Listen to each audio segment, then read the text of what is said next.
Hello guys, meet mister Niyomika Gauthaman. Niyomika Gauthaman ഇന്നലെ ഒരു 8 മണി 9 മണി ആകുമ്പോഴാണ് ഉറങ്ങിയത്. ഡ്രസ്സൊന്നും ചേഞ്ച് ആവാൻ നിൽക്കാതെ ആൾ ഓട്ടോമാറ്റിക്കലി ഉറങ്ങിപ്പോയി. അപ്പോൾ ഡ്രസ്സൊന്നും ചേഞ്ച് ചെയ്യാൻ പറ്റിയില്ല. പിന്നെ കൂർക്കം വിളിച്ച് നല്ല ഉറക്കമായിരുന്നു കേട്ടോ ഗൈസ്. ഉറങ്ങിയിട്ട് പിന്നെ ഒരു 7:30 6 ആയപ്പോഴാണ് എണീറ്റത്. ഞാൻ രാവിലെ കണ്ണു തുറന്നോക്കുമ്പോ എന്റെ കുട്ടി ഉണ്ടെങ്കിൽ താഴെ കിടക്കുന്ന കമന്നിട്ട് ഞാൻ പേടിച്ചു പോയെന്ന് എന്റെ കൊച്ചിനെ കാണാനിട്ട്. കാരണം എന്താ, എന്റെ കൊച്ച് സഞ്ചരിച്ചു തുടങ്ങി.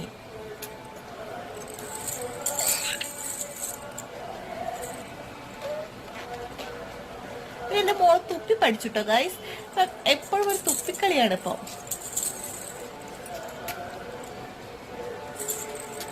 ആരെങ്കിലും കണ്ട പണ്ട് അമ്മമ്മമാരിങ്ങനെ മുറുക്കുന്ന പോലെ തോന്നും, പക്ഷെ മുറുക്കൊന്നും